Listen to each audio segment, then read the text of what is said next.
It's almost 7 o'clock on Friday, September 19th, and I just had an almost 2-hour interview with Courtney Walls relating to the Milford High School women's wrestling program and allegations about improper contact or content between, in particular, Coach Tony Brothers and one or more women on the team.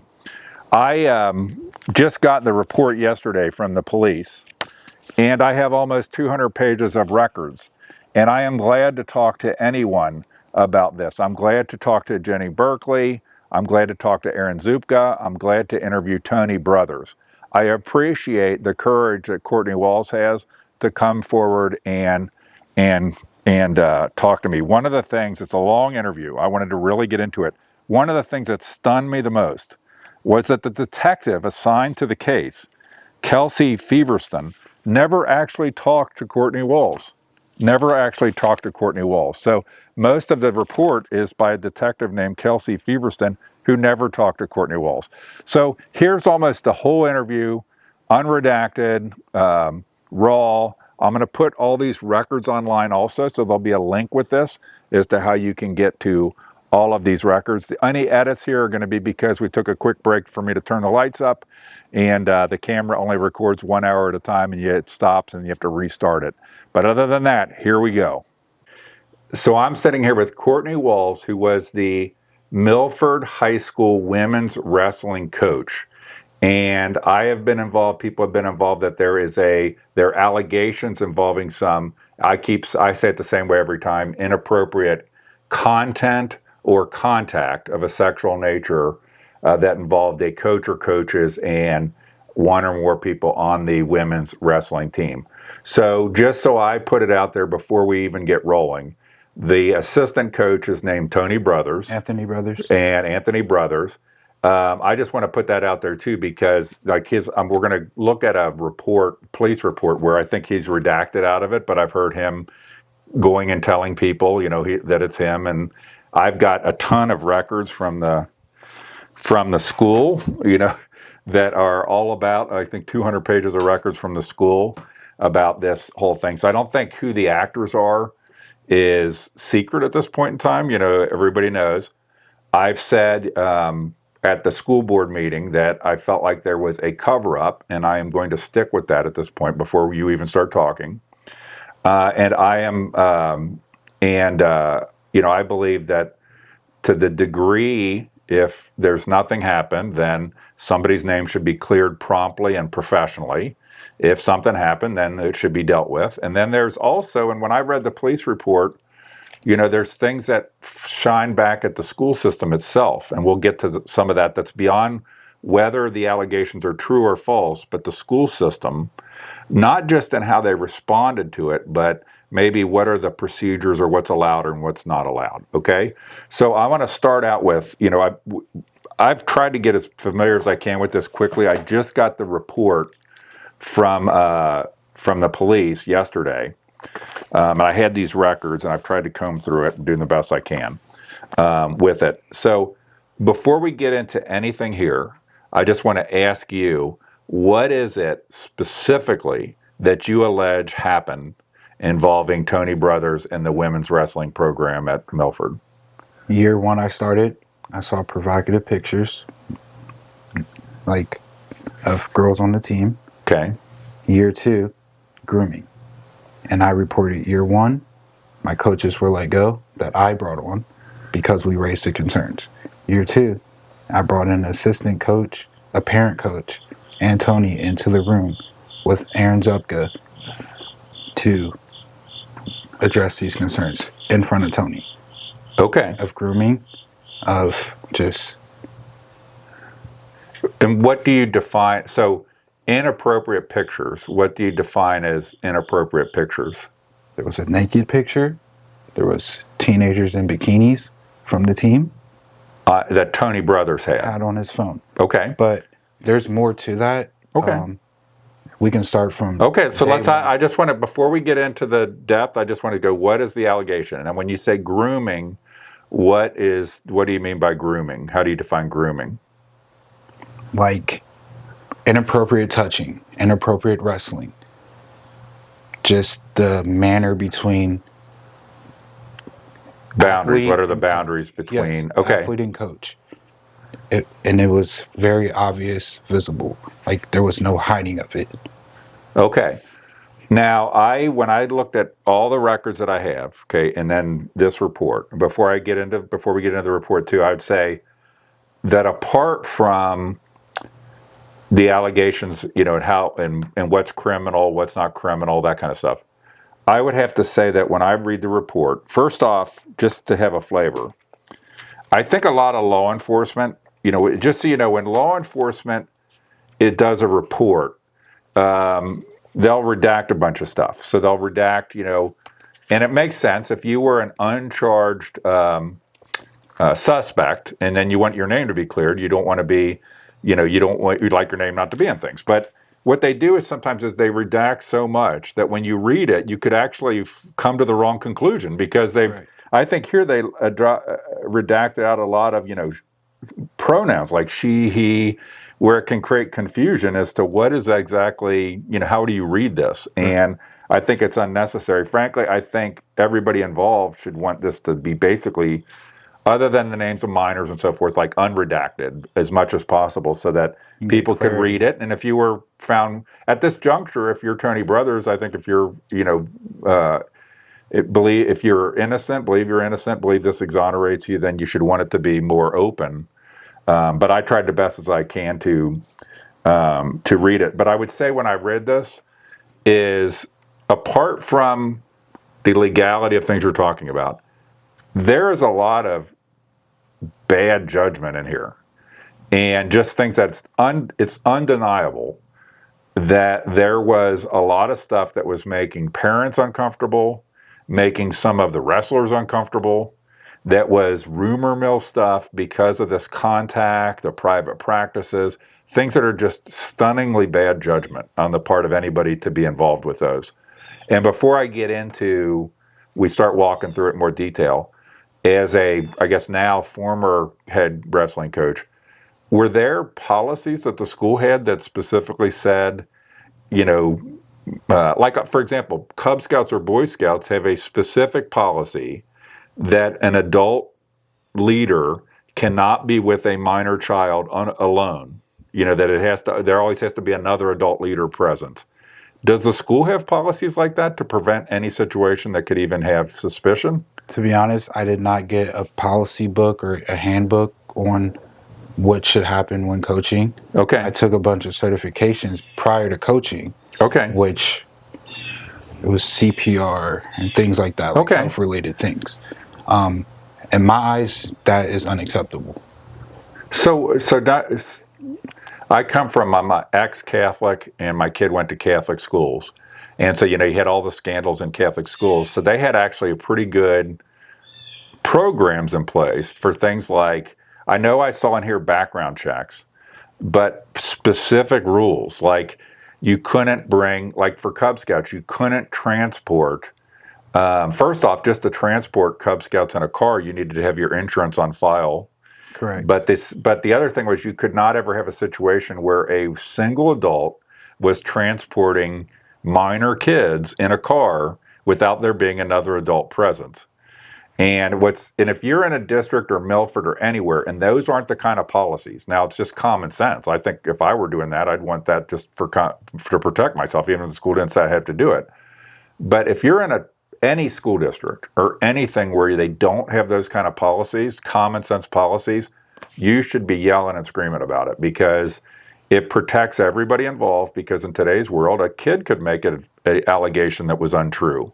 And so always having two adults present when stuff is happening is important. There's a lot of stuff in here that was just super bad judgment in my mind, apart from that. Okay, I'm glad you brought that up about transporting kids, because that happened a lot, and he didn't have the proper certifications to do that. Okay. And he always insisted on 2 girls to ride with him. No other girls, just 2 on the team. Okay. Now that would be, and I told him too, this, and I'd be glad to interview Tony Brothers, okay, is what he just said would constitute hearsay, okay? Hearsay doesn't mean bad, but it doesn't mean I don't have evidence that what he just said was true. So as we go through here, I have no reason not to believe anything you're saying, but it's hearsay when there's not evidence. And I want to remind people too, and I want to get into this. I don't want to keep me talking. But for example, in Ohio, it's a one-party consent state, so you can record somebody anytime you want, as long as you're part of the conversation. If you planted something and you recorded a conversation you're not part of, that's illegal. But if you're a party in a conversation of two or more people, you can record however you want. And I encourage people in today's day and age to know how to do that, because I'll be honest, there's things I record just because I want to make sure the other person, should they make a false allegation about something I did or said, I have evidence that I didn't do or say that. And it's just good judgment. And even if you're a kid, you can do that. It's a good judgment. Not that you're just, in today's world, people make allegations all the time. So it looks like this was originally filed on May 8th, 2025. That is incorrect. Okay, so hold on. This report, May 8th, 2025. Okay, we'll come back. The police report says May 8th. My initial police report was not May 8th. It was April 26th. Of 2025. Of 2025. Okay, but this report, if anybody wanted to get a copy, I'm going to put it online, but 1-25-003800 from Miami Township Police. This report is, you're the one who went to the police? Yes, me and my volunteer assistant coach that was let go the previous year. We both went to the police and made a statement. Okay. Also, my other coach went a couple weeks later. Okay, so you had three different. Okay, and I don't know. I tried to follow this. It's hard to follow with it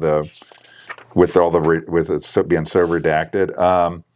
There was a reference. I'm going to find it here, just because you had said you reported stuff in 1 year and then reported again. So was this the second reporting of something? I did not report it to the police year Okay. one. This was the year one you reported internally. Okay, so this is actually something I was actually trying to clear up with the police today. I talked to the officer that took the original report. Mm-hmm. I tried to get to the detective. I tried to get to the lieutenant that's the head of the detectives, who are all part of this report. The detective was out for the day, and the lieutenant was on vacation. So the officer got back to me super quick, so I appreciate that. But there's a reference in here. Let me see if I can find it here. There's buried in here. I'm going to find it. And I told Courtney here, we'll take as long as we need to take, because I want to make sure to thoroughly cover this. Okay. It's on page... in the files that I will put online, they have footers on them that have pages for every page. This is on page 190 of the files that I will put online with this. There's a thing at the very end of a paragraph that I can't place the date. It talks about some stuff, and it says the school's investigation was closed. And the only date prior to that when you go up in the document is January 28th, 2024. It talks about some meeting or something happening, or a tournament. And then later it talks about the investigation was closed. I'm assuming that's something you said to them, that you talked to them about. But maybe describe for me, what was that prior report you made, and what happened with that? Okay, so we're at a youth tournament. Me, Tony Brothers, my two assistant coaches that I don't really want to give their names. Okay. It's obviously they are. We're sitting at the cafeteria, and this is going to take you for a spin if you didn't know. Go ahead. Go for it. So we're sitting there. We're talking future plans, planning, and we bring up what happened to the previous coach that I replaced. He's like, oh, man, I got to tell you, but it doesn't leave this cafeteria. Okay. And he's like, we were able to get, I'm just going to say his name, Jason Babinick, to resign quietly because there was allegations of grooming. And he had everyone on the team sign a paper stating that nothing happened. Like on his own he did this? I think Aaron... I think, yes. Aaron. So Zupka is the athletic director? Yes, sir. Okay, go ahead. And, he had Aaron Zupka and Jason Babinick. They had the kids write a letter stating nothing happened under his watch on the wrestling team. That's another theme I find, like in here and in the documents and the way I've seen them interact with me, is that the first blush of these kind of things is, how do we get it to go away? How do we get a thing signed? And I'm not saying maybe there's no smoke there, but it just feels to me like when you look at the way that my interactions I've had with them, it's like more how to get it to go away, which is another bad thing you don't want. You want these things to be taken seriously. So, okay, so the prior coach had the girls sign something. Yes, saying that nothing happened under his watch on the team. Okay. Then Tony proceeded to show us those pictures, stating that it was... Had Tony, I apologize if my mind is getting fried as I get older. So Tony was a coach, assistant coach under the prior coach, or was he? That I do not know, but they've coached together for at least 8 years. Okay, so he knew the prior coach or had a relationship with him. Okay. Oh, okay. Okay. So Jason sent Tony pictures. This is what Tony says. Okay. Jason sent Tony pictures. Tony had him on his phone showing us pictures of naked girls on the team, saying that Jason had a relationship. So you saw this? I saw this, and my 2 other coaches were in the cafeteria. He's showing us, bragging, thinking we're okay with it because we're younger. And so, do you recall whether those pictures were text? They were in Snapchat. This was on Snapchat. Okay. And scrolling through Instagram messages. Okay, and there's a reference in here. You probably remember the name of some system that sounds like it's almost like a texting system. That's where the way coaches are supposed to communicate with minors.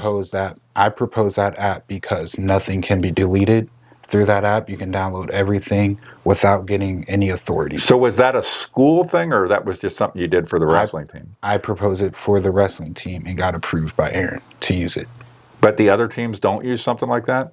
I don't know I don't know how it works, but it sounds like a good idea. It's referenced in here quite a few times, basically more of a system for adults to communicate with the kids. And I think maybe even my kid, like in college, he's out of college several years now, but they had a thing for how the kids are supposed to communicate with professors and stuff that would be auditable and traceable. And that's why I proposed it, because I use it for work. I use it for my previous team I coach, just to protect myself. Because I knew what I was getting into.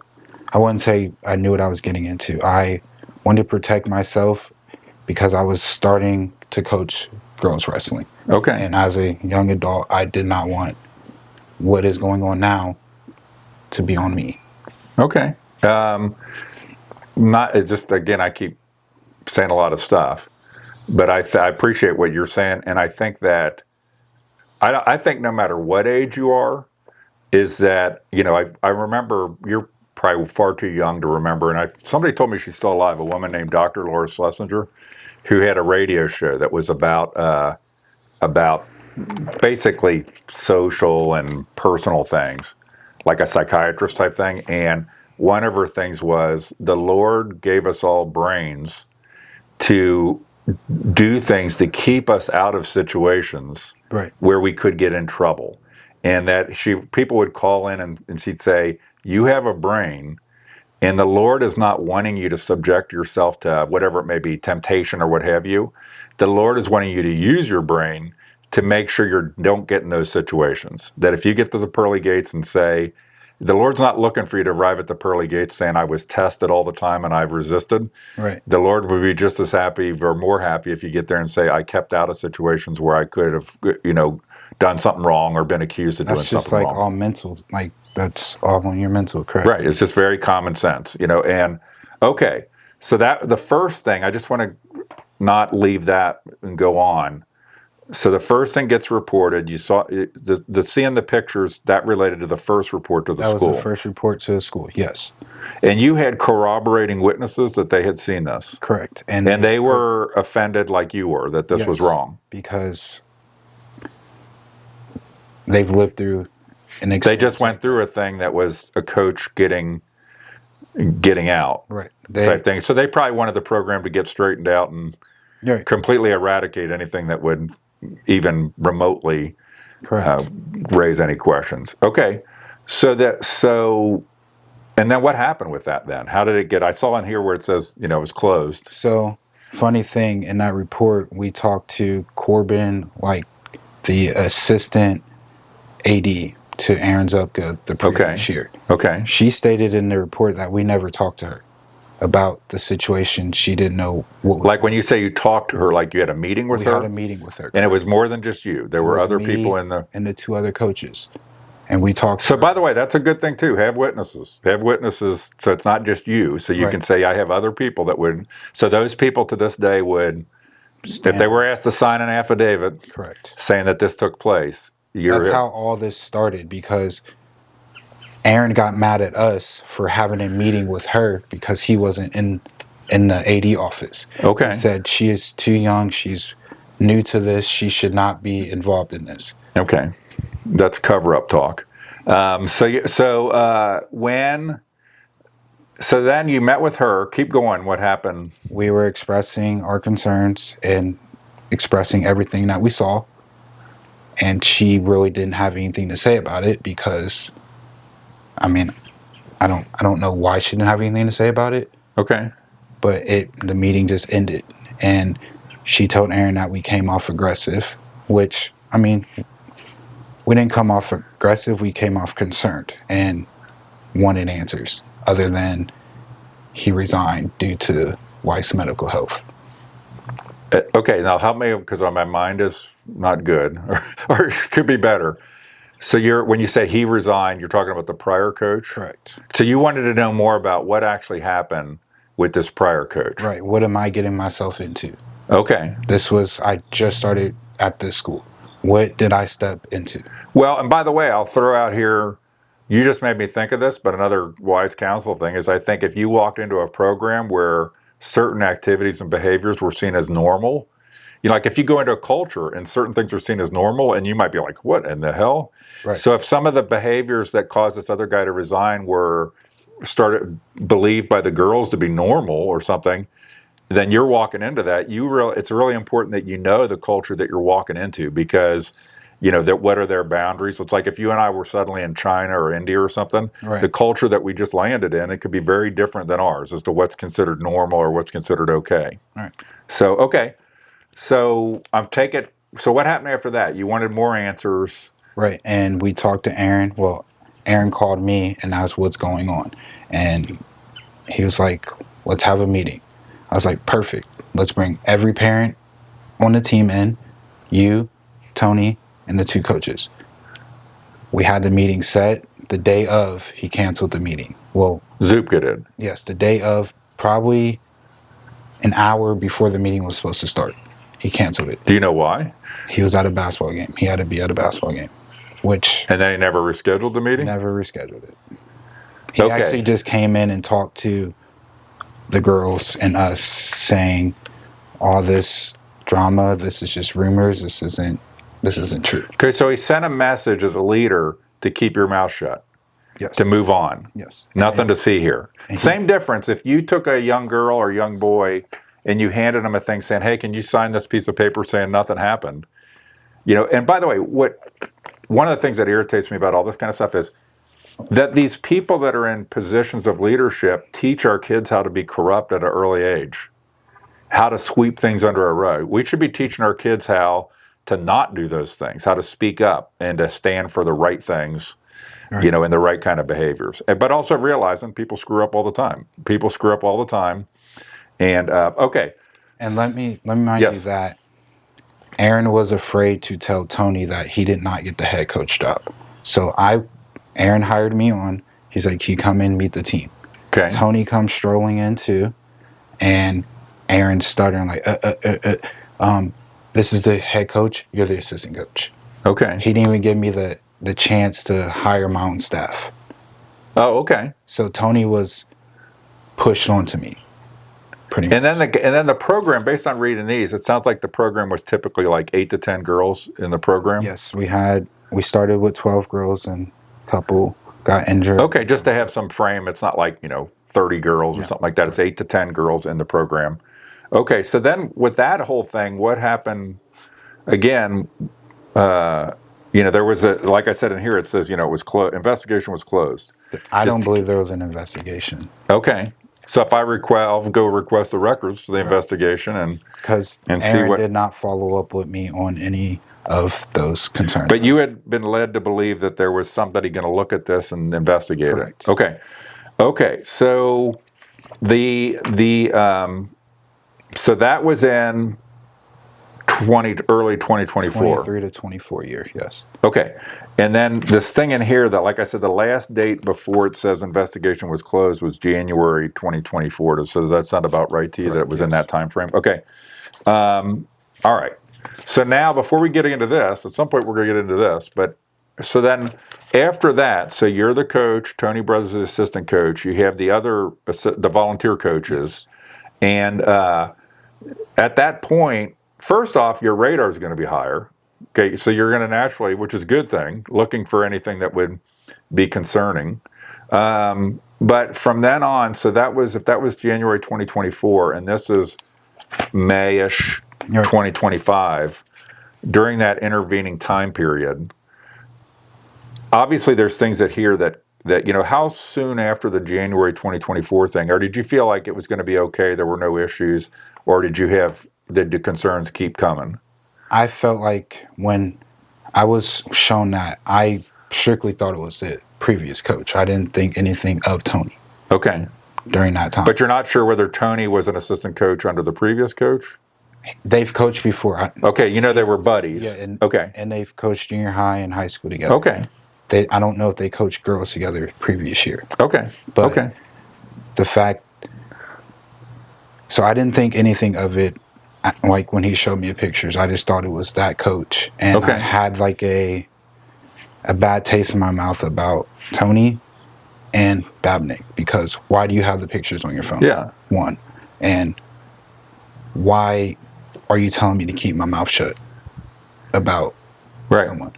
And Tony said he talked to his stepdad, his co-workers, that Jason Babnick would brag about having relationships with girls.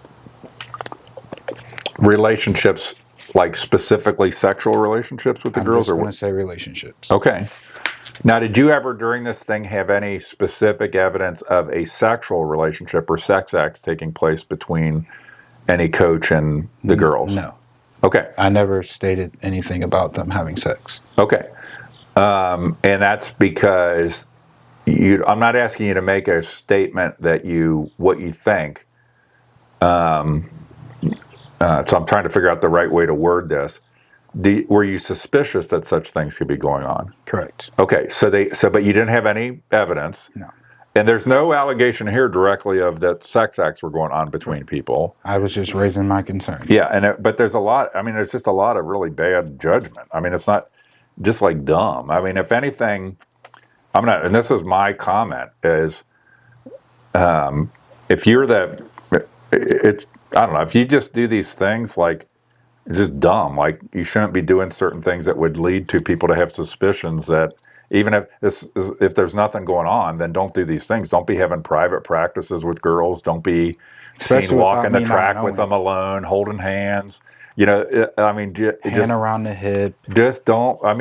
That's what I'm saying. Is like just incredibly bad judgment. Even if nothing untoward happened, just just bad judgment through here. Okay, so this says that you said you came in April 26th or something like that is when you actually of 25, but this says May 8th. Yes. Okay, and so you went in and.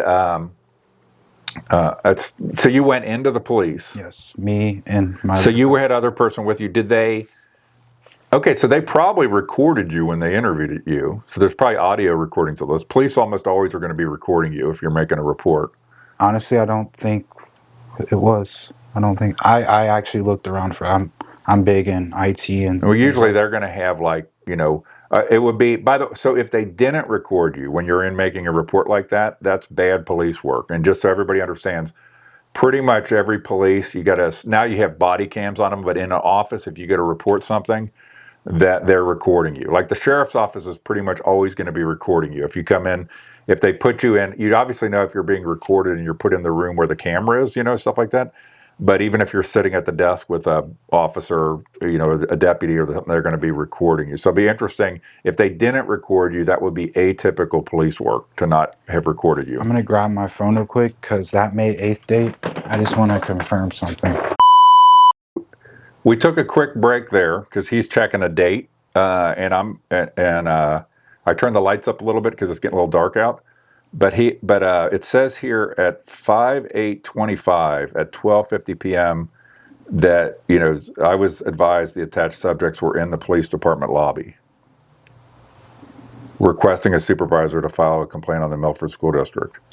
That's false because I have a email to Brian Mean. Okay. That's the original reporting officer. Correct.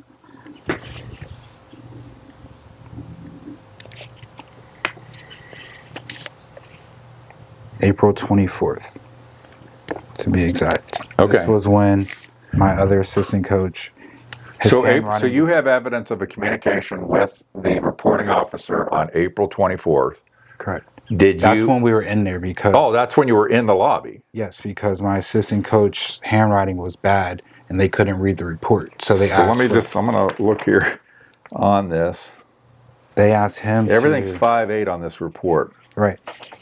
They asked him to email it. And I was like, you can just email it to me and I'll forward Brian the email. Yeah, there's no reference to a date prior than. And you can see, this is his report. Okay. That's when he sent it to me. Okay. And. Well, you can, if you want to, you can forward that to me when we get done here, so I'll have that record. Okay, but this says May 8th, and let me just, there's a few things that I highlighted in here, so we can kind of we don't have to walk through everything in here. It's probably like 20 pages of. I'm glad to clear the air because. So I thought the easiest way to walk through this. So one of the things was that, so this says May 8th. You said, what was it, April 24th? April 24th. Okay. So I know that Tony Brothers resigned on May 15th. I have the email of him resigning on May 15th, and it's page 75 in the records that I'm going to put online about this. And so he resigns, and in his resignation, he just says, he's resigning from his position as assistant girls wrestling coach, grateful for the opportunities I've had, blah, blah, blah. I'm resigning to pursue other opportunities. All the best to you in the Milford girls wrestling program. So that I actually reached out to him before we sat down here. Mm-hmm. I've reached out to him to try to get clarification on this because in the report, it talks about, I must not have put this on the right page. It implies, and I'm sorry if this seems dragged to anybody watching it, but I want to be very precise here. There's a section of the report that talks about him. I don't know who it talks about. That's why I went to him. Okay, about somebody stepping down. See if you know what this is. I don't mean to be jumping forward. This is a note in this report from July 14th. Mm-hmm. And it says, I contacted blank about what she told her mom, blank, or what she told her mom. Blank explained that blank told her that he was caught by his wife with blank. Blank stated that blank told her her parents had to go to marriage counseling. Do you have any idea what that's talking about? Does that relate to him or does that relate to somebody else? The previous coach. The previous coach. Okay. That's the only thing I reached out to ask him is I didn't understand this resignation a week after, to what I saw a week after this report was filed, okay? And I didn't know if that comment, because they've redacted it so much, you can't tell, are they talking about, if you just read it, you would assume it's talking about him, but that's talking about the previous coach. Yes. Okay, so it's not talking about him. No. Okay. All right, let's go back to here. I couldn't say it's not talking about him, but what you just said, I've heard that before about the previous coach. Right. Okay. So, all right, so I'm going to get some of the highlights here. you saying you actually went to the police. There was a prior in 2024. You went to the school. Correct. In 2025, did you try to go to the school again in 2025 before going to the police? Yes. Well, that's when I got fired. Oh, okay. That's why. So when did you get, just for time frames here? So you went, we don't need a precise exact dates, but if this was late April, early May, you went to when did you get fired about? April. That's in my notes, by the way. I'll have that in my notes. April 18th, probably, that time frame. Okay, so you feel like that firing was directly the result of you going to raising concerns? Oh, yeah, for 100%, because I had a parent who volunteered as an assistant coach as well that year. Okay. And we're all in the room, me, Tony, Eric Western, Aaron Zupka. We're all in the room. I had a notes that all my concerns I was raising about him only taking 2 girls to and from practice. Okay. I caught them driving around collecting donations, those 2 girls. Okay. Without my knowledge that they were collecting donations. I had no idea. I could have been involved in that as well. Okay. So you said Aaron was in the room, you, Tony, and Eric Western. And who's that? Is that one of the assistant? He is a volunteer. He was my volunteer parent coach. Okay. He probably will be the head coach this year. Okay. Okay. Okay. And then, by the way, in this report, before we get too deep, early on, I have a very low regard for our prosecutor's office. I can't have a lower regard, I don't think, for a prosecutor's office than ours. But it appears that Miami Township went to the prosecutor's office raising the concern that it could be a conflict of interest for them to investigate this when they have SRO officers in the schools. And I'm just making an observation here. The prosecutor's office told them no problem. That was wrong.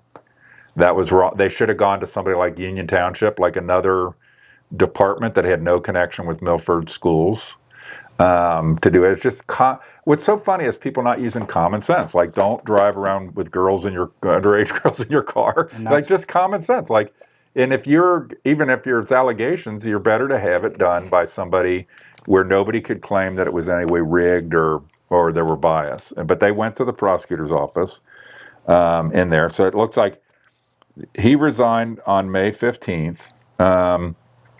Help me before I go. What new? So you're saying you went in April 18th or so you went to the schools. Is it you were fired around April 18th or? Right. Yes. Okay. So how far before that had you gone and raised the concerns again? To the police or to the school? So I was raising concerns throughout the whole year. Okay. About him, and I sat Tony in a room and said, "Listen, you need to. I don't know if you're just like naive to what's going on or like." You're just the way you are, but like parents are coming to me, kids are coming to me. They feel uncomfortable. I had parents taking pictures. Well, but if he's the assistant coach, shouldn't he? You should be the one. If the school hasn't set the right policies, it should be you set the policies. We're not going to do this. We're not going to do this. And I tried. And you should have determined the boundaries. And I should be the one to determine if he's coaching with me. So why would he? So at this point, he would have been aware that you had gone to the school the prior? Okay. So that would seem like it would create a lot of friction. But it would also seem like if you were inclined, if you would not, I would think if you were him, you would think you would really want to toe the line and be totally clear from. You'd never want to be with a girl without another coach or adult or their parent present. Right. You never want to do this, never want to do that, just to make sure, if for no other reason, to avoid a false allegation, like that somebody could say that you did this. Right. And but that you're saying that the behaviors that you were concerned with seem to persist? Yes, and he said he would never change how he is. He said, I coach a certain way and I'll never change. And I'm like, you can't get through to him on... Did you have the authority? Did you feel that you have, or did you have the authority to fire him? I've tried multiple times, and Aaron wouldn't let me. Why do you think Aaron wouldn't let you? Because they're buds. They're best friends. Okay, I saw in something I had like emails from people in, I think something called the Takedown Club, like Holman, at Holman Motors was one, Luke Holman, I believe, it seemed like there were people that were really defending him. By the way, here's another tip from me, is I go on the here and now, okay? No man, I don't care, we'll put Jesus in a different category, but any man, can screw up their life, can make, and past performance would tell you a lot about a person, but every day you have to earn that you behave in a proper way. As soon as you start acting like just somebody, well, no, he could never do that. Right. That's wrong. That is not the way that any person should approach anything. Right. And people that act that way, I just don't get it, because, that is just wrong. You should always, nobody should ever be falsely accused, but we all should realize, like, we can all make mistakes. We can all, get in bad positions that we shouldn't be in. One, they have no room to defend him because they're not in the wrestling room with us. Yeah. They're not at our everyday, they're not with us every day. Right. It's a weekly meeting, and it's none but parents. They could defend him based off of past things, him not coaching girls. So that could be different. Right. But they have no room to defend that. And another thing I'll bring up is that, and these are minors, these are kids. So adults can have a lot of, influence on what they think is proper behavior. And Right. especially in a culture today, I can't imagine when I was a kid that could happen. But now with social media and all those influences, and I feel like too many adults trying to be buds with kids versus, it could be easy to slide down that path, a bad path of what kind of relationship you have with a minor. And excuse me, but he chose, I would say he chose the girls based off of home life and, you know what I mean? Like vulnerability. That's another, I want to bring this up. I don't mean to go into different things, but my kid went to a school, a couple years it was a Christian school, but not a Catholic school. And they had the attitude of, we don't need to have all the same, because I thought they should have all the same policies that the Catholic schools have, which have a lot of policies because of past problems. Right. And they didn't have any of it because they're like, oh no, we're a great Christian community. We don't need to do any of that. Just so you know, people who are predators, they communicate with each other, and they figure out where are the places that don't have the proper safeguards in place. And that's where they go. They figure out where they don't have the proper rules, the proper guidelines, and that's where they go. And if you're, I just was reading something about, I just actually heard this on a podcast, and again, I don't mean to be going off into the ether, but I think there's lessons here, is about how people will get these kids like online when they play video games. Maybe girls don't play video games as much as guys, but they'll get them to go into separate chat rooms where they're basically grooming them. And as a parent, you need to be aware when your kid's in their room playing video games, you don't know what little chat rooms and stuff they're going into. There's a lawsuit actually going on right now with Roblox. Okay, so any event, you had gone to the school, you got fired. So I had a performance review. Okay. Nothing but great things. He said. With Aaron? Yes. Okay. And I was on probation, 2023, 2024 year. The only reason why I was on probation was the drama that I caused by raising those concerns. Okay, so that was basically, did you feel it was right for you to be on probation, or that was sending you a message? Sending me a message. Keep your mouth shut. And he blamed the coaches that I brought in, really. Okay. He put the blame on them, but it was sending me a message that you'll be just like them if you continue. Okay. All right, so let's keep going from there. So I had a performance review. This was at least a week or two prior to my meeting with Eric, Aaron, and Tony. Okay. Nothing but great things. Sent most of my team to districts, which isn't like the goal. Okay. The goal is to build confidence, in wrestling outside of life. That's the goal. But we succeeded this year, and I was recommended for coaching next year. Okay.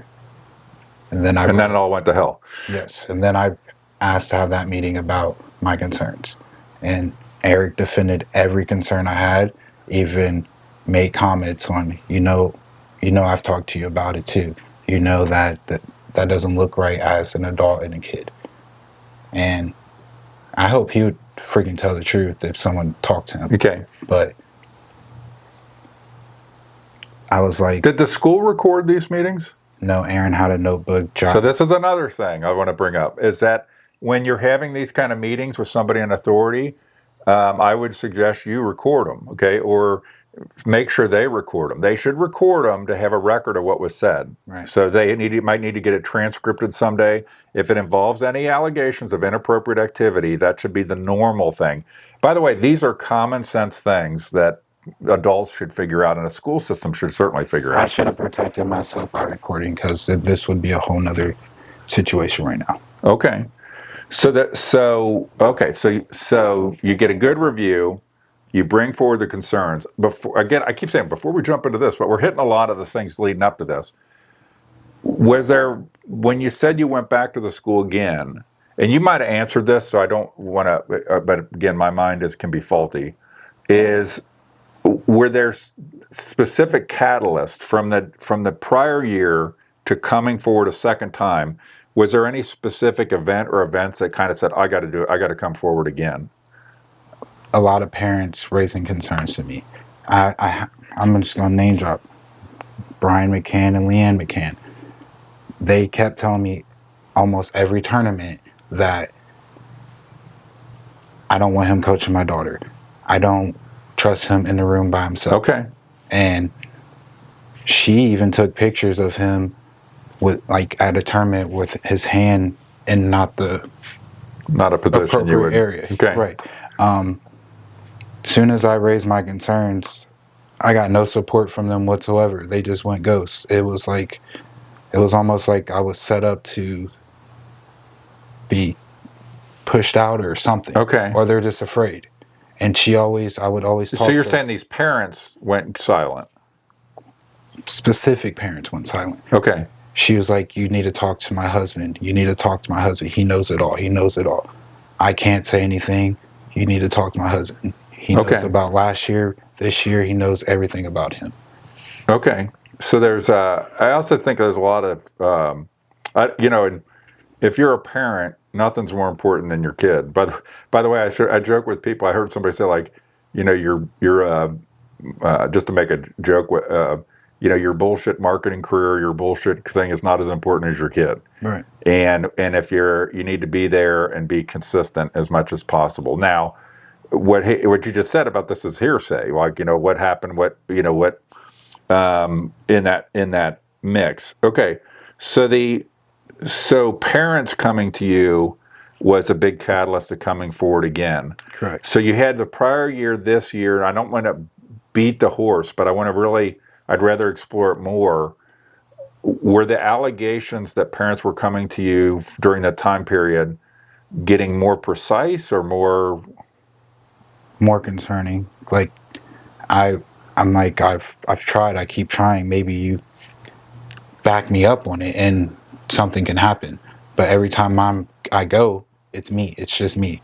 So I don't have. Why would is there something about the culture at Milford or something where parents get, I've heard I have nothing to do with Milford. I don't live in the district. They all went to high school together. They graduated together. They've known each other since little kids. Okay. If it don't involve your kid, then they don't care. Okay. So I was actually just something else is my kid sounds like my kid went to every school under the sun, but he went to West Claremont for 2 years in high school. I became disaffected with the school that he was going to, where I talked about the policies and he eventually went to West Claremont for a couple of years. And we went to parent-teacher night. I had gone to Catholic schools. My kid had gone to Catholic schools or private religious schools up to that point. And I was actually very impressed with the teachers. This was at West Claremont. I thought I actually walked out saying, these teachers seem better caliber teachers than the ones in private school.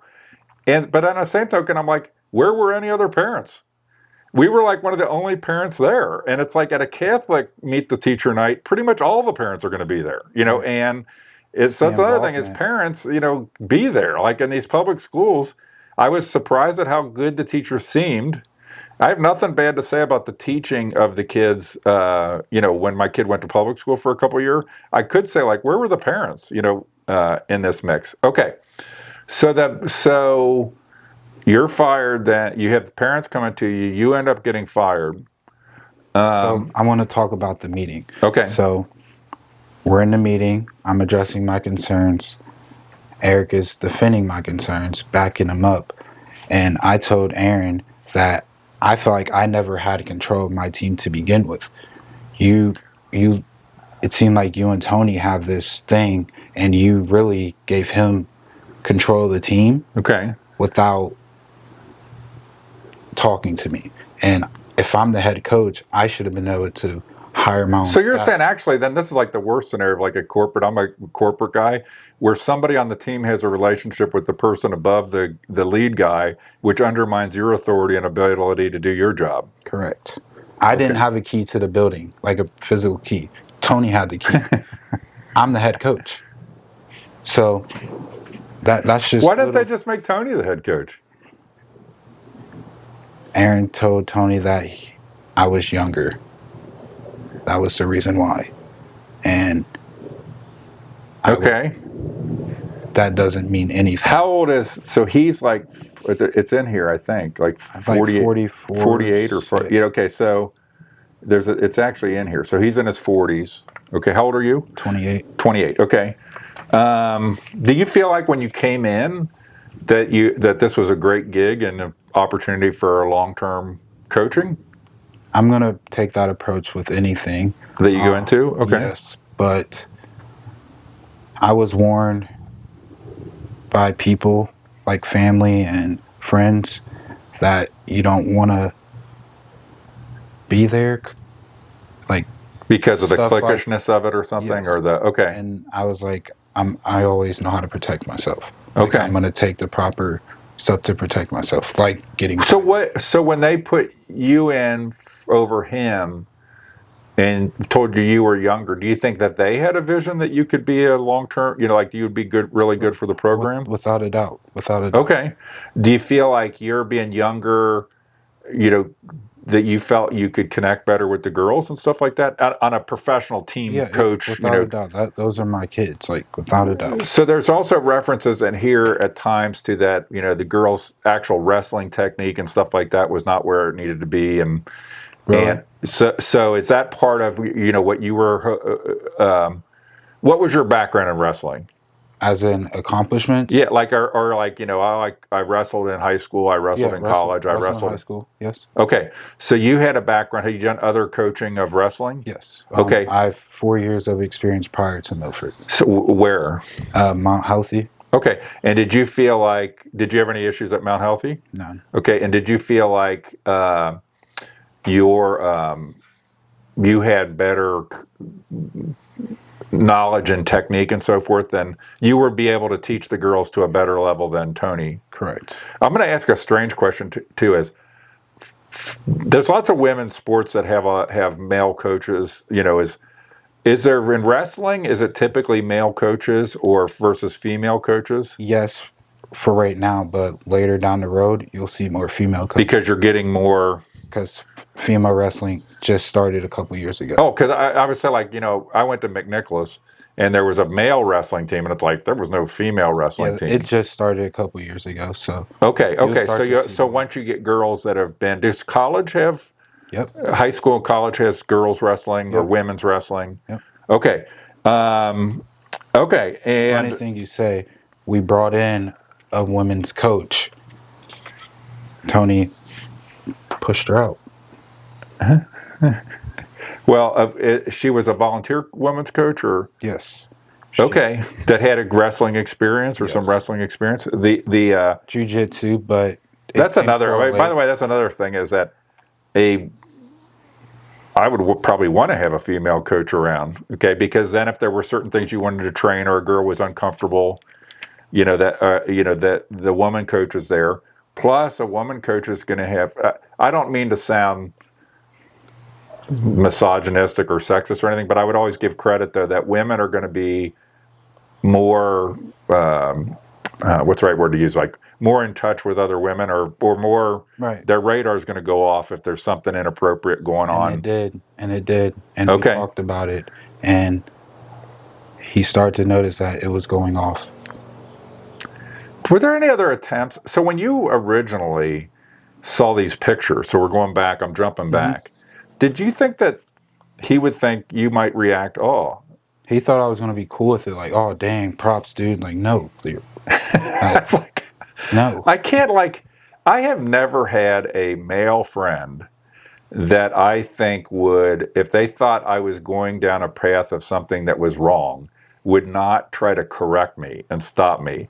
And then I wonder, like, who are these people that, you know, because shit goes on all the time that, oh, that's cool. Like, Right. you know, it's like, that's another good thing is hang out, pick your friends.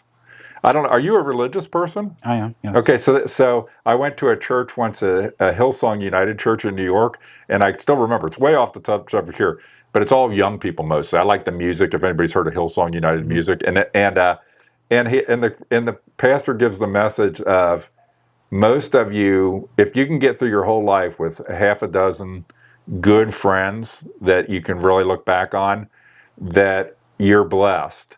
And that most of you have a lot of people you say are your friends that are not your friends, and a lot of you be better off with fewer friends. That was his message. A lot of you could use fewer friends. That's a good message. And I think that's a message for young people, and they should see that exemplified in the leaders and the coaches around them too. That it's more important to have that character element. Right. You know, because that's what I always thought. I never was an athlete. I mean, you may be shocked because I look like I was such a big athlete, but it's like, especially in that area, I think sports character, that's what it's supposed to be about. That's a big part of it. Most of the kids, they're not going to be, especially with wrestling. They're not going to be, and it's not like they're going to be, you know, they might be Olympic wrestlers, they might be this, but you hear this thing, the vast, unbelievable high percentage of kids that are involved in sports, they're never going to be like playing in college. Right. It's a character building thing. And that's there's a few of those gems that come out of it that are just unbelievable talents, you know, or apply themselves. Okay. So then you go to that, I don't want to jump, but we've been talking a long time, but I appreciate the conversation, and I'd rather have a long discussion to get it right. So you're fired, we're still in the meeting. I'm sorry. Okay, I'm sorry. My bad. I told Aaron that I feel like I never had control of my team. You gave me a coach that I wouldn't have hired. He's like, from now on, you have full control, but I'm going to expect more out of you. Perfect. That's all I've been asking for. A couple of days later, actually the next day, me and Tony met at B-Dubs to talk about things. He's like, I went to this girl's house, just to tell them about the meeting. Yes. Just to tell them about the meeting. I'm like, okay. And then I had the police, somebody in the police, the Takedown Club and Home and Motors email Aaron to defend my character, because that's all he cares about is his image. I'm like... So this is like, so you're saying after this, he decided it was a good idea. Now it might be in here, but it's, you know, hearsay but he thought it was a good idea based on what you're saying to go to these people's houses? Yep. And so you got to be just shaking. If that happened, if that way, you just got to be shaking your head saying, this is just not registering. Right, it's not. Yeah, exactly. And then a couple of days later, I'm at lunch with a coworker. Tony works in Montgomery. I work in Fairfield. Okay. He comes. He's sitting out in the parking lot while I'm at lunch. I'm walking out the door. He's walking in with an envelope. My coworker hears it all, and then she walks away. He's like, please be quiet. Okay. I was like, fuck you. So, excuse my language. And so what's the envelope? It was money. For what? To be quiet. Yes. Okay, hold on. Let me get money for who to be quiet? To not go. He tried to give it to you? To not go any further. Correct. And then how much money was it? I don't know. It was a lot. I mean, I don't know the exact amount. It was in the B-dubs in Milford, or no, the this B-dubs was up on? this was at Hooters in Fairfield. Okay. And Jenny Berkeley said that I talked to him about that money situation. He was asking for donations. I'm friends with the manager at that Hooters. He was getting donations out of Hooters for a women's wrestling program? Who knows what I think it was for work. But Okay. Hooters does not give donations or accept donations. And But you were, okay, so he like, okay, like just describe this for me, just so I just really get it down. He like offered you an envelope? Correct. Did he tell you when he handed it to you that what's in the envelope, or was it more like, you know, what you It see was in a TV obvious. show, you're supposed to Yes. like look in there and It go was like, obvious. Yes. did he verbalize to you that, you know, this, what did he kind of, Please be quiet. Don't go any further. all right, so the camera stops every hour. And so we stopped right when you were talking about you just finished talking about the Hooters and the money envelope. Yes. And the B-dubs. Okay. And so just to, again, there's a good thing about I'm 59 and able-minded and dealing with a lot of stuff every week. So this is, what date range did all this happen in? The B-dubs meeting and the Hooters? But before this, way before. That was before that, correct. No, actually, that was before that, correct, because I put that in my statement. Okay, so the just so I have the chronology down, I don't mean to keep going over it, but it'll help me, is you bring forward the concerns a second time. Mm-hmm. So this is the B-dubs and thing happened before you got fired? This was after I got fired. So he was trying to pay you off to keep quiet after you had been fired? Correct. And he knew I was getting fired prior to me getting fired. Okay. So, all right. So he kept telling me, Aaron told me it's out of my control. It's out of my control. I tell you what, there's so many things like when something like that, again, what you're saying, you know, is I'd be glad to interview Tony Brothers. Please do. And I'm not making a comment specific to Tony Brothers, but I would tell to people, when you see certain kind of behavior, and you can say like, you know, if he did that, it's not the first time, you know, it's just going to come out of the blue. Like people build up a pattern of behavior. And I'm not saying I'm not vouching that happened, didn't happen.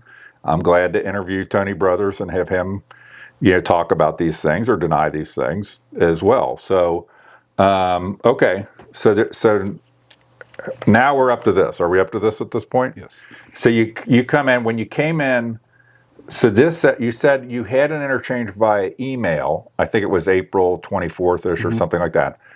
But did you talk to him over the phone at that time too? Who, the school? The school, the police. No, I walked right in. I worked with someone. Okay, but you had an email exchange prior to walking in there? No, that was the day of. So I filed my report.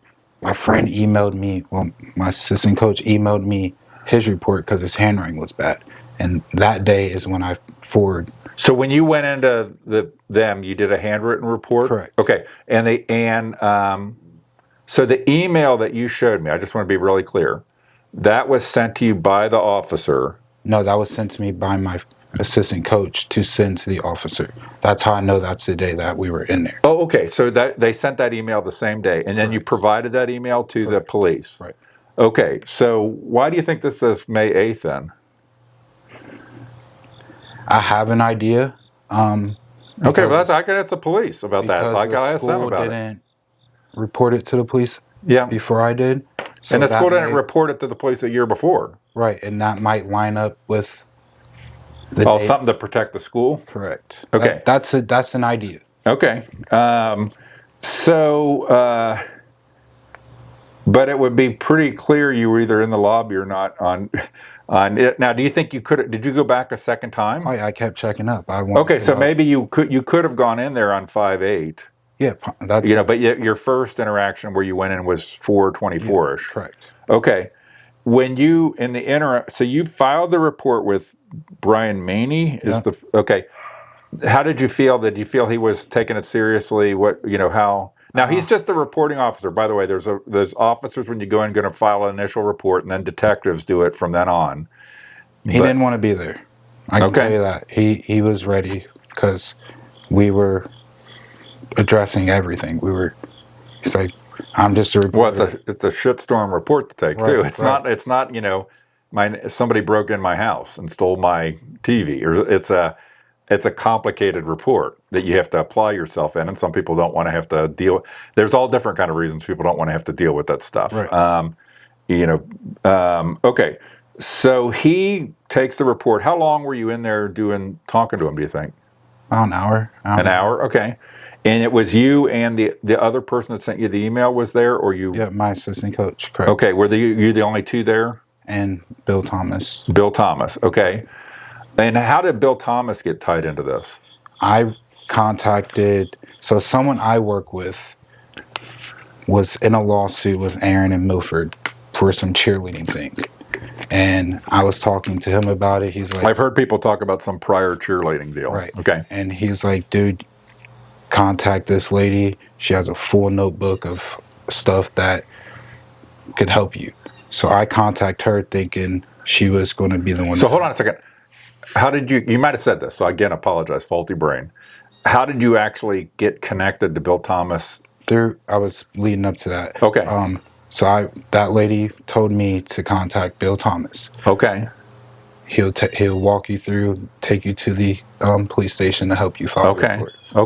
Okay. Because I didn't know what action to take. I was like... And that lady, is that a person you want to keep confidential who that was? Kelly Cole. Dr. Kelly Coles.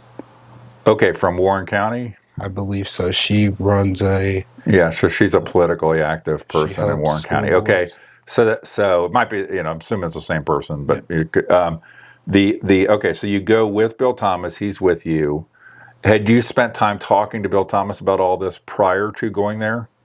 No, I told him about the situation. Okay, but you didn't you spent over an hour talking with me.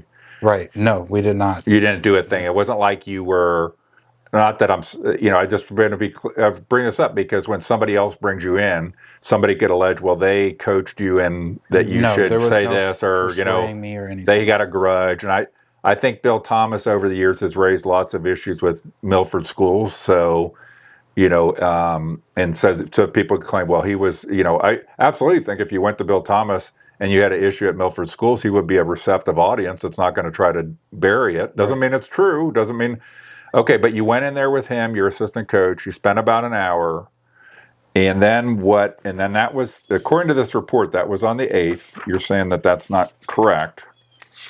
And then the next thing, because somebody told me okay. Then there was a detective, I guess a female, Kelsey Feverston. Never talked to her. She's never reached out to me. Anything. Huh. Okay. Never questioned me. So I talked to Brian Mahaney. I apologize if I'm not saying their names right. And then he told me that he took the initial report, and that everything after it was the detective Todd Taylor. That's who I talked to. Okay. To. So hold on.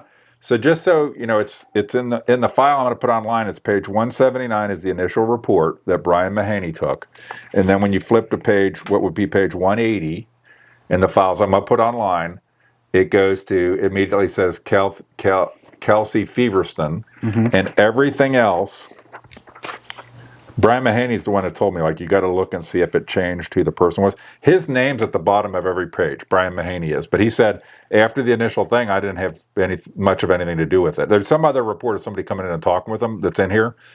But is that as true as far as you can tell, or did you have a lot? That was the only engagement I had with him. Okay, was when you first went in. Right. Okay. And the only other person I talked to through Miami Township was the front desk lady and Detective Todd Taylor. Okay, so Todd Taylor, I got that name, is the detective that's, I guess, a lieutenant that's ahead of the detectives. Right.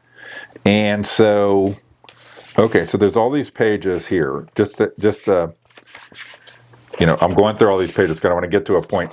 It goes chronologically. If you go read this report, it goes chronologically. But at the end, there are some different pages that go back in time. And these are the pages that are by Todd Taylor. And there's only 2 pages by Todd Taylor. But they go back. I made some notes back in the front part about when they were time-wise, because they're not sequential in the report. And just to look at this here, so 5/8, he met with Jeannie Berkeley. So he immediately went to the school, it looks like. He attended a meeting of the school board with Jeannie Berkeley regarding staff concerns. So this could answer a question, and I'll go ask this, okay? That there was a meeting on 5/8 that the lieutenant attended, and somehow the date of the whole report became the date of that meeting. Exactly. Where he went to the school. If anything, he should have been investigating the school for failure to report. That's a crime in and of itself. That's the point here, is that just the school not reporting the stuff is a crime, okay? And it sounds like that happened twice with you, is that they didn't report it. But it looks like a CYA, I'm glad to interview Todd Taylor, the detective, as to why is the report dated a date that you're saying maybe if you forward me that email too, it'll help corroborate that it was earlier. But it's funny that it says attended a meeting on 5/8. Case assigned to Detective Feverston, okay, the same day. Mahaney booked of Bill Thomas. And I'm just looking at Todd Taylor's, because this is the entire thing. Somebody just blacked out, requested a reference, additional information. 5/14, But the funny part is the Todd Taylor stuff is only from 5/8 to 6/13. Okay, the 2 pages. All of his interactions are from 5/8 to 6/13. And then this thing drug out for months and months. I went to 2 meetings about why it's just getting covered up, and it is getting covered up, And so I can go, I made some notes about this. A lot of this is not particularly informative of what he threw into here. But okay. And you're saying you never had a single interaction with the actual detective assigned to the case, Never. Kelsey Feverston? Cover up. I'm going to say right now, cover up. What kind of detective? By the way, I've been observing that some of the people, you think by definition of detective, like I would think by definition, if you are a wrestling coach, you know about wrestling and you know common sense wrestling things. If you're a jiu-jitsu trainer, if you're a detective, you're supposed to know about logic, okay? And logic should be you talk to the relevant parties, because otherwise, what did she have to go off of other than one paragraph from Mahaney, So I got a message saying that they requested to speak to Tony. Tony's lawyer said you would have any questions, you would talk to me, and then it was just dropped. And it was redacted like that as well. it's another, okay. So this Feverston, and I just want to get some of the key points in here. I'm going to put this online so people can read it. You've filled in a lot of gaps. And I had made notes where the other detective where things that he had reported had happened here. But I believe, let me see this. It says what pages to look at. I've got hints in here for me what pages to look at, but I might not. I might look at them and then be, what was I marking? 93. Okay, 96. Okay. So this is whatever I'm asking myself to look at. It's 196 in the file that I'm going to put online. So you came in.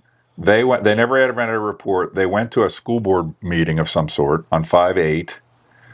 And then there's something about, I think I want to say that,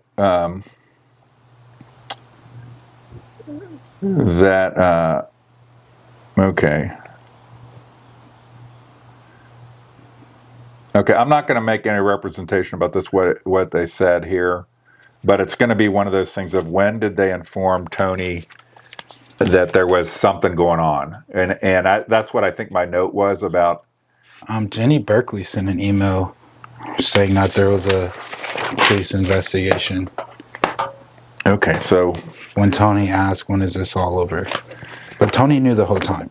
That's why he had that it was going. So the person that's being investigated knows. Right there, that's the meeting of him resigning before he sent in his resignation. By the way, they gave me some pictures. Originally, they gave them completely illegible. Those are my pictures. Okay, and then they gave me the picture. I'm gonna put this all online. with these big blacked out portions I in can them, which give I you have the- no idea why they would black it out. Like, Because of minors, I believe. But oh, okay. Then they should black out the minors on the picture, not I the can whole give thing. you the raw It's our. footage. It's our. I'm not. So. But I want to look at something here. Okay. So you had some communications with Jeannie Berkeley back on 5/8 as well. In here, and I also had a meeting with her as well. And it would appear that I need to, again, I've tried to do my best with absorbing all this. I do more than anybody else is going to do to try to understand everything. But it sounds, it would lead to believe here that he was alerted that there was some sort of investigation or something going on early on in this process. That it wasn't like, mum's the word because we don't want to tip off somebody we're investigating, which is just bad. I mean, it's just bad form, bad policing, bad administration of a school. Okay, so then on, let me go see what else I want to hit on in here. Again, there's a lot of stuff in here that just shows bad judgment, I think.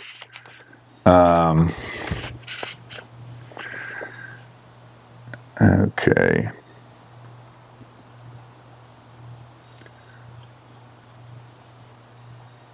Now, there's a line in here, I'm not 100% sure why I highlighted this, but it says, I asked blank to recall the incident when blank showed him blank and blank photos on his phone, and it said allegedly invited to blank to his house, blah, blah. That's how redacted it is, that you can't really understand what it's even saying. I know what it's saying. That's okay. Based off of my assistant coach's statement, because the previous coach would have girls sleep over his house. But that's not that's a prior coach one. Correct. But the pictures is referring to Tony about the pictures. So would you think that some of the pictures, the prior coach that Tony might have shared with Tony?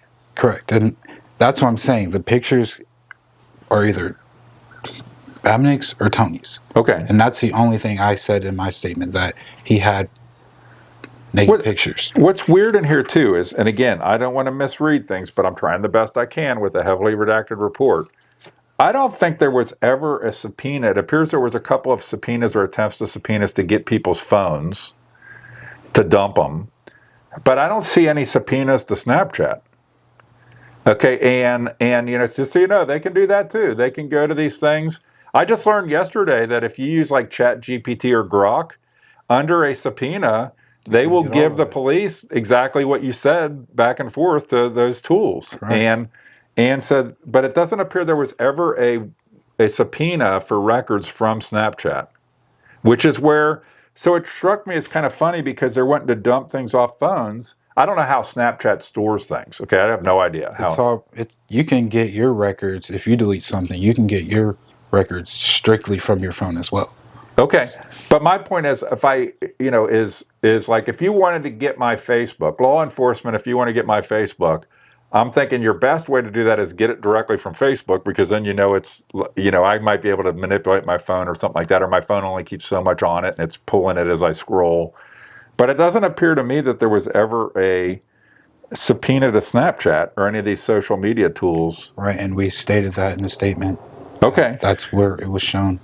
So did you follow up, kind of like bitching at these people? Like, don't you need to do this? Don't you need to do that? So at what point did you feel like the investigation was bullshit?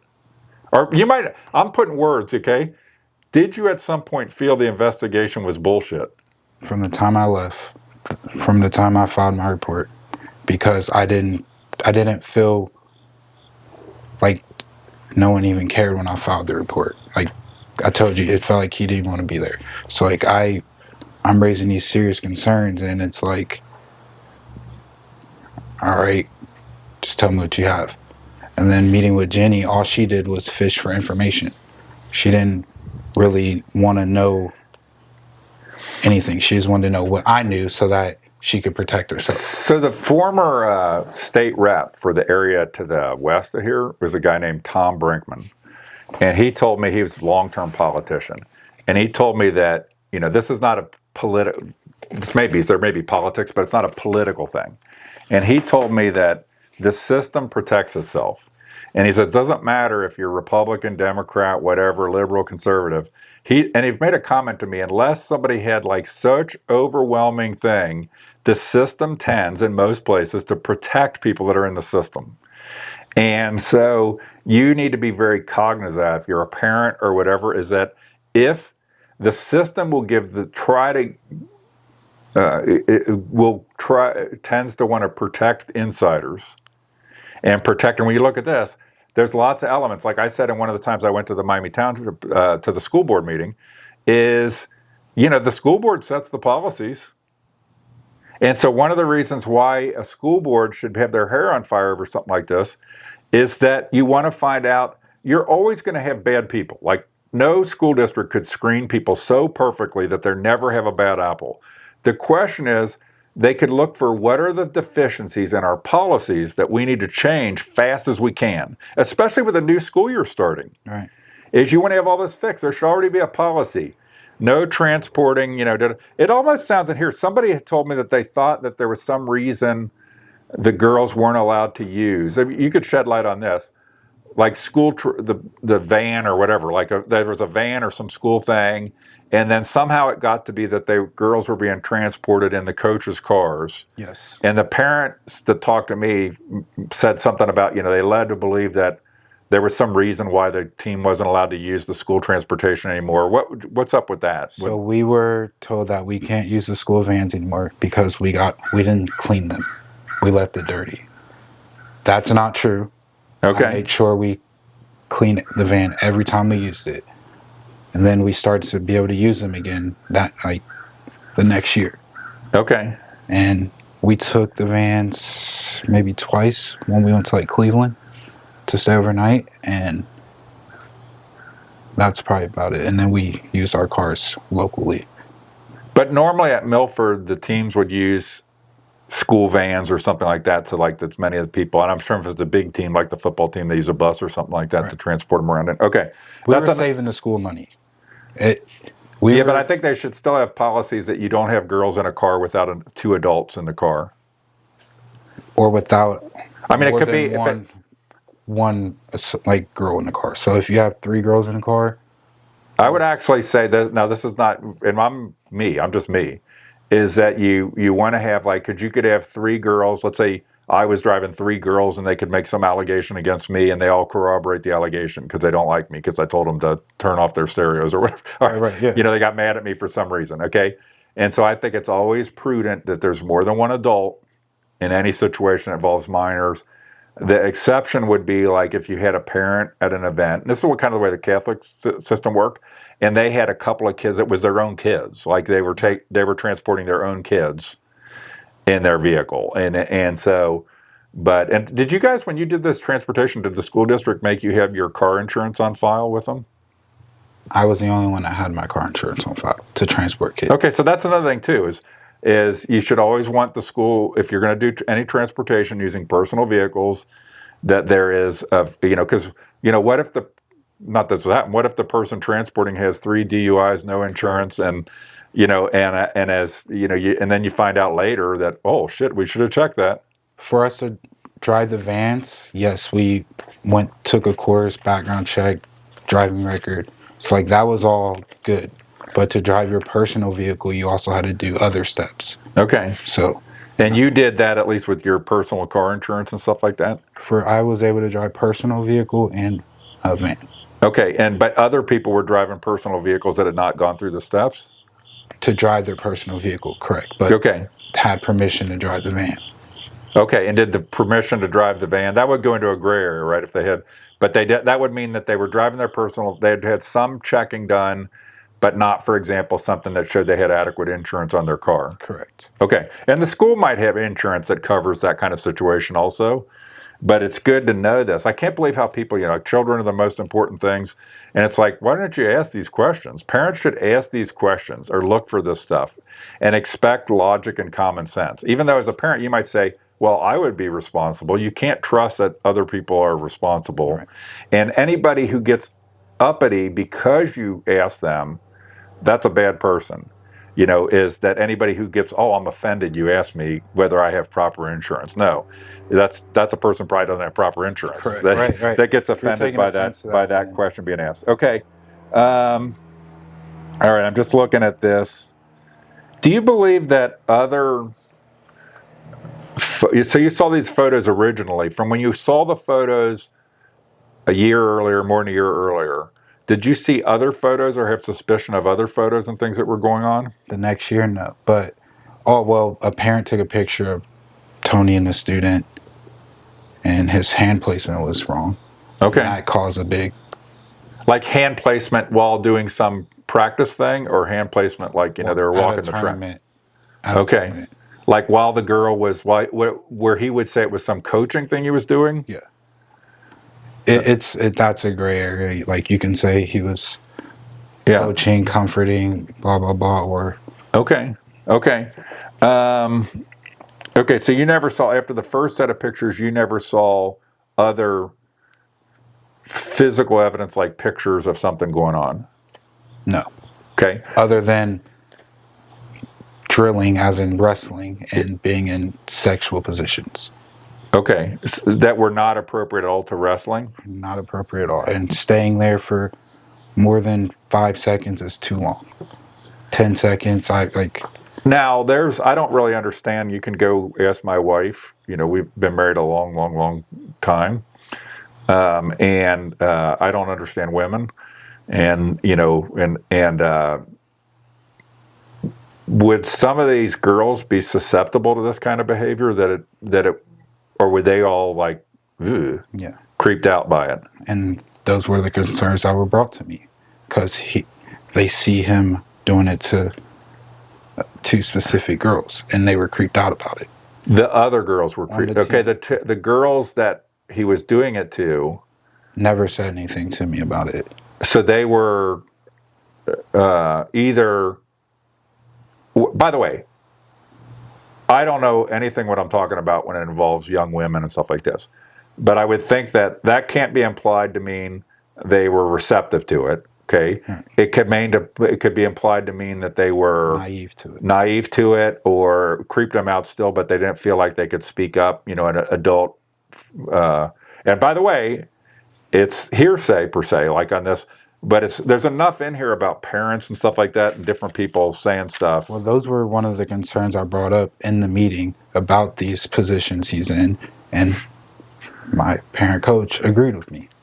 There's one statement in here, I just looked down at it, where somebody said, when asked about blank, stated they believe, and I don't know who was asked this, she is an attention getter, but they understand why people would think something else was going on. And by the way, that's, again, I can't be more of a Neanderthal man when it comes to women, but I could see where it's like, if somebody says like, well, she's an attention getter, that's basically condoning, basically putting it on her. Right. In there. Did you feel like there was some of that going on, or do you know the context of that statement? Attention? No, it was more, their relationship was very uncomfortable. And you said that the girls involved, which we're not naming names on anybody involved on that, there's a minor, that they tended to be people that had rocky home situations that might be more vulnerable. Yes, and I've addressed those concerns too, because one of the girls would come with busted lip, bruises on her arm, ribs bruised, and from stuff going on at home? Yes, and Tony kind of comforted them. Father role. Now, on one level, that's not necessarily bad. No, you're right. But if you're keeping it from the school, and you're did that stuff get reported to the school? I reported it. Okay, did anything you think ever happen with that? No, because when you saw evidence, that's another thing, that if a coach or an employee saw evidence of something that could imply there's something illegal going on, they have to report it. That's actually correct. The rule. But he told her to say, "You do MMA. You were dirt biking." Like, there was an excuse every time. Who told her? Tony. Not a parent or somebody else telling her. Like the parent, the proverbial, when you watch a TV show, the mom is getting the kids to say, right. She fell down the stairs. This was Tony. Versus dad hit her, And they would go in a room by themselves, 15 minutes, and come back with a story. To the degree that happens, and I'm glad to interview Tony Brothers, and I'm not saying I accept or not that, but it's another tip. There's a lot of things here. Let's assume that Tony Brothers is completely, misinterpreted on this stuff. And there's a lot of things here that are, they're the warning signs for a parent or for a program or for anything. And the worst part about it is, I have no idea. They say like so many women, some percentage of women that have, some sort of, sexual assault or something like that happened to them in their life. But when you have people coaching young women to make up stories, that once you teach somebody, if that's, I'm not saying it happened, okay? Glad to interview Tony Brothers. But if that happens, if you ever see that happening or you ever think that could happen with your kid, you need to speak up, because whether it be that kid learns to make up those stories, but maybe that kid learns this is a way to get something done, is making an allegation or whatever. That might be the person that, in today's world, I think there's a lot of men that have been accused of things that they never did, and I think it's so bad that you read these things that men don't want to date anymore. They don't want to go out because they get accused of things. And, it's important that parents of young women teach those women the things that come out of their mouth need to be the truth, the whole truth, and nothing but the truth when it comes to these type of topics. And any man that's coaching a young woman to say anything other than the truth, and I'm not saying that Tony Brothers did that. I'm saying that's part of, but that's should be unacceptable. Now the parents, I want to make one other just editorial. I'm making a lot of editorial comments. Is parents, people, not saying Tony Brothers did this, but people of bad intent will exploit bad home situations. And it could be a boyfriend. It could be some girls having trouble at home, boyfriend can move in and become a little bit that father figure that's not there or something, and it almost always turns out to be bad. Let me just give a sense here. This is a reason to not F up your home life. Your kid is too important. A lot of adults get so petty of things that they let wreck their home life. And they say, they love their kids and their kids come first. And I want to say to people, if your kids come first, then buck up, and don't, I think my wife and I'll get in trouble here. I think we've been married 35 years. We've been married a long time, okay? And now my wife will see this and then she'll be bitching that I didn't say the right. It's like you have up and down times. You have things you agree, right, disagree. Effing deal with it. Like, your kids are too important to let petty bullshit wreck their lives. And if you're a parent and you think your life is wrecked and that's why you need to do certain things, then if your life is wrecked and that's what it is, then deal with it, and make sure you learn the lesson of don't wreck your kid's life. Don't let them be in a position where they don't have the support system they need. Don't be, and I'm going to make a big editorial here, don't be tricked if you're a woman into thinking your kid, whether it be a male or female, doesn't need a father figure in their life. And somebody that can be there for them, somebody that teaches them how men should behave. And that's one of the things that happens with all this single parenthood is they don't learn how men should behave from an honorable man. Okay, and that's what their father should be, is to teach them, and to teach them that they're valuable. I had a son. My son never gave us any trouble, and he's married now. He just got married, and but I think how important it would be to either males or females.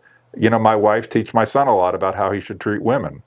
I think I would teach him a lot about how I'm going to kick his ass if he does something I don't like. Right.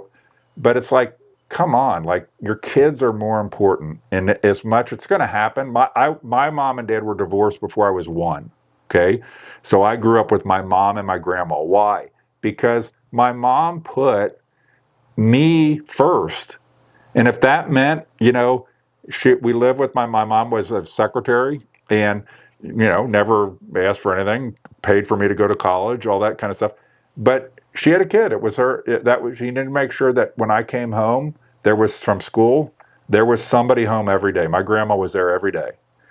I was never alone. I always we fought like cats and dogs in my family. That was about politics and religion and everything. But you don't mess up your kids' lives. Don't put them in a situation, because even what you said, not saying it's true, but the girls that have these bad home lives are more likely, or boys are more likely to get into trouble than the ones that have solid home lives. And it's just common sense. It's common sense. Okay, so okay, so you get fired, you're offered money, you do this report. I'm trying to look at anything else in here I would want to hit on at this point in time. At some point, did you get any interaction with any of the stuff on John Spicer himself? No. Okay. He was completely out of it. And I only talked to Jenny maybe a couple of times through email and one time in the meeting. Was there anybody that you felt like in the school system that supported me or like cared? That was about, I'm not going to say supported you. Right. I'm going to say supported the women. Supported the women. Negative. That they come first. They come before coaches. And that's one thing is, I used to hate HR, and I worked for IBM and hate HR because HR tended to always take the side of the employee. I was guilty until proven innocent. I never had any real employee problem. Okay. Right. But you tended to have this, you were guilty if you were in management, you were guilty until proven innocent because HR took the side of the employee. And that's the way I hated that. Okay. I never really had any problem. That's the way these the most important thing is the girls that are on the team, the women, the young women. They're more important than any staff member or any relationship or any of that. And so, but you didn't feel anybody took. No, I got walked out the back door. I walked in through the front door. After my meeting, I was walked out the back door. I asked to go to the restroom, and Aaron was in there at the board office during school hours. Yeah. And she was like, let's go through the back door. I was like, you don't have to worry. I already saw he's in the building. She's like, oh, that's not why. It's easier this way. I'm like, okay.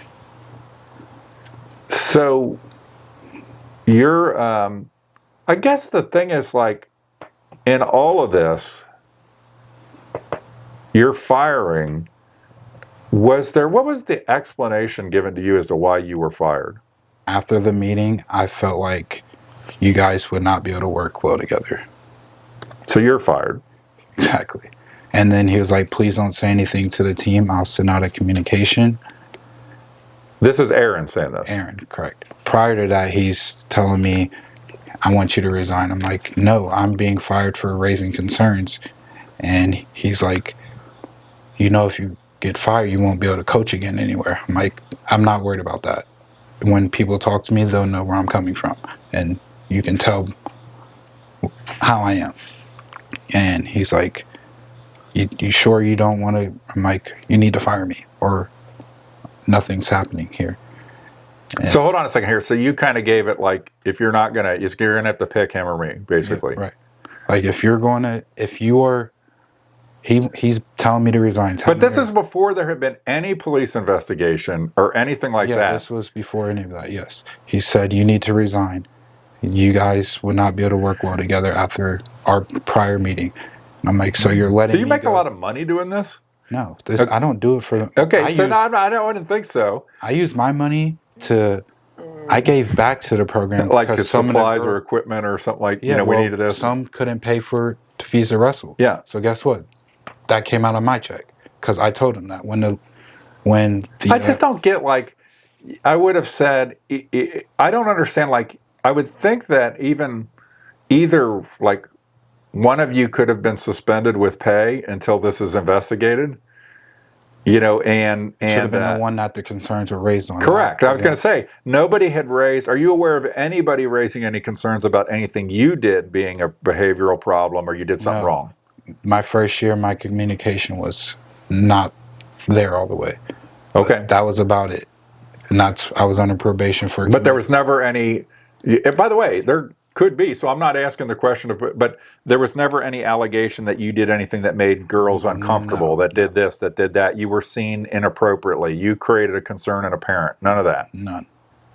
And you're saying that more than one parent had those concerns, that had there been, whether they were vocal or not, had the signal been from the school, you can talk about it, you can come to us?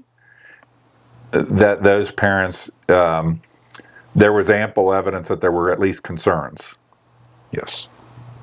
And that's another thing too. Is multiple emails. The signal to parents should have been, come to us. The signal should always be, you can come to us. Now, how did in this thing, like there's some emails in there, what's her face? Oh, now her name, the Thomason. Okay, there's some emails in here from Thomason. What's her name, Brittany? Yes. Yep. Okay, Brittany Thomason. Yep. How did she get involved in this? She reached out to me in support because she saw the signs as well. Did she have a daughter on the team or anything, or how did she see? Her son wrestles. Okay. And it was just in support. And so when there's wrestling events, are there girls and boys in the same event? We practice in the same room. Okay, but when there's like a tournament or something, the boys team is there and the girls team, or there's girls tournaments and boys tournaments? We would go to different tournaments. Okay, but you practice together. Okay, so the reason why a parent that had somebody on the boys team would see this was because they might be sitting in practice or something? Right. Okay, but go ahead. So how did she saw this and that's why she came forward? Correct. And she came, I don't know if I'll find it here, but there's some emails in here, and I should have written this down, the dates of which, that she came forward in a big email, in a chain of emails, and some of this is redacted, some isn't. They didn't redact, but she came forward in emails. Do you know when that was? By the way, there's emails from, I might have the April 24th email, because I have an email in here that's from April 24th. And you can't tell much the way this is, but April 24th, 11:25, you wrote blah, blah, blah, blah. Okay. Yeah. Oh, so that was my statement to Jenny. This was my initial statement. Then she asked for. Okay. So just on her getting involved, was that where in the timeline do you think she got involved? Probably when I created my Facebook post about. Okay. So that would have been relative to the police report. This is how she got involved. So I offered to help train her son. And outside of my. I'm just really looking, because you're in a rush now, which is fine. We can talk more. I want to get, when is the time frame versus the May 8th report or April 24th that she got involved? Post.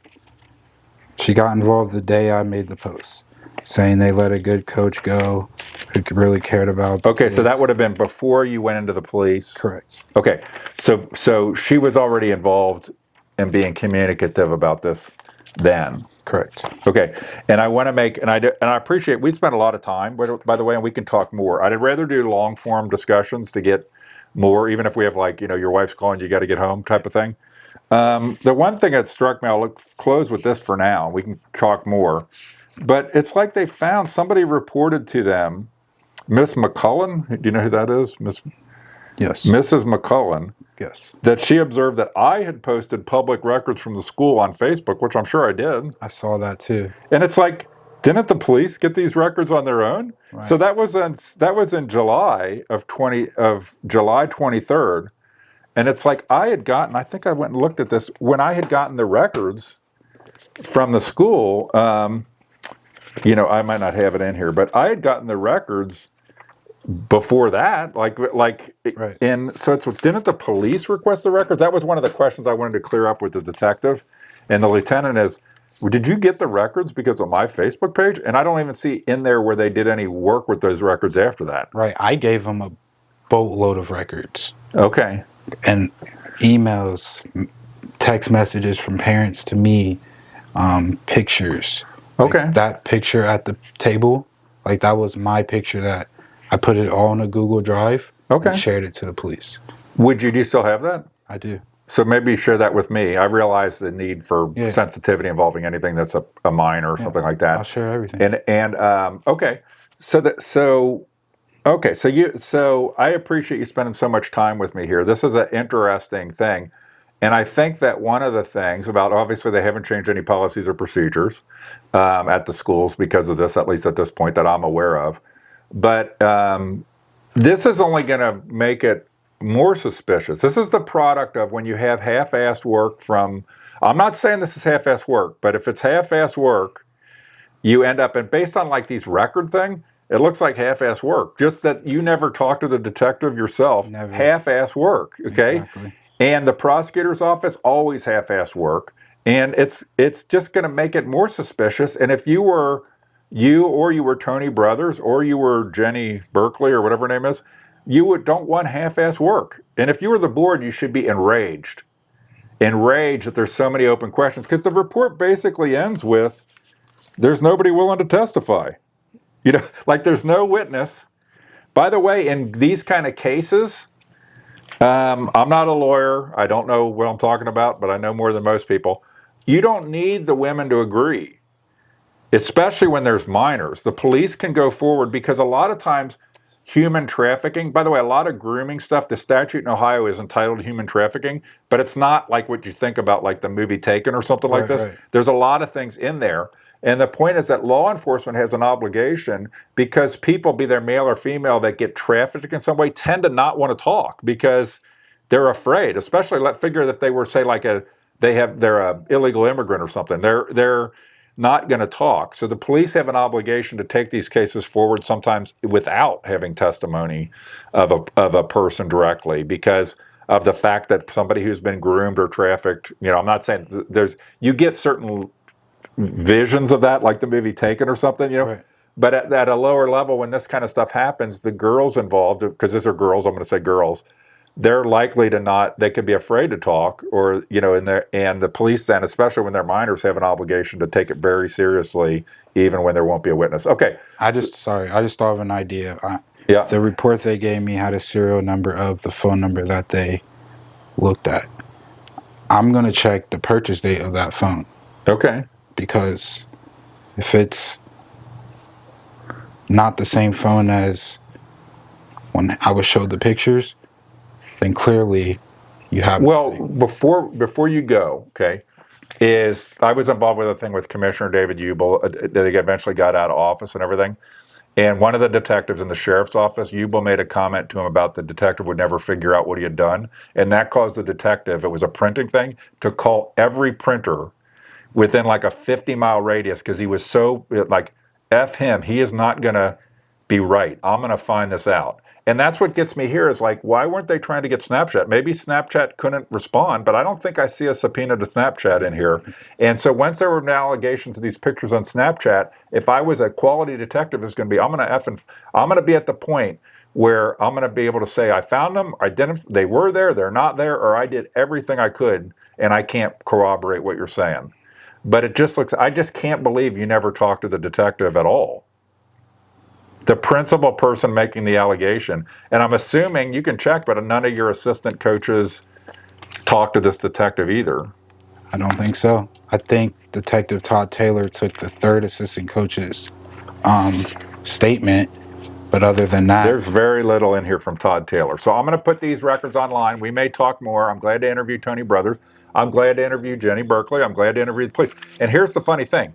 You're now a private citizen or what have you, so these people in authority, Jenny Berkeley, John Spicer, Detective, Taylor, whatever it is, why don't you talk? Why don't you do an interview? You're being paid for by us, the citizens. You should want to be able to convince me that you did a quality job. Kelsey Feverston, that you did a quality job. That's the other thing. I did a lot of consulting work for a company called Accenture, and I did some for IBM. I did a lot on my own. If you wanted to talk about work I had done as a consultant, I'll tell you, I'll talk to you all day about it, because I was proud of the work I did. If somebody showed an interest, you want to go through that report I did for so-and-so, we'll sit for 3 hours going through it.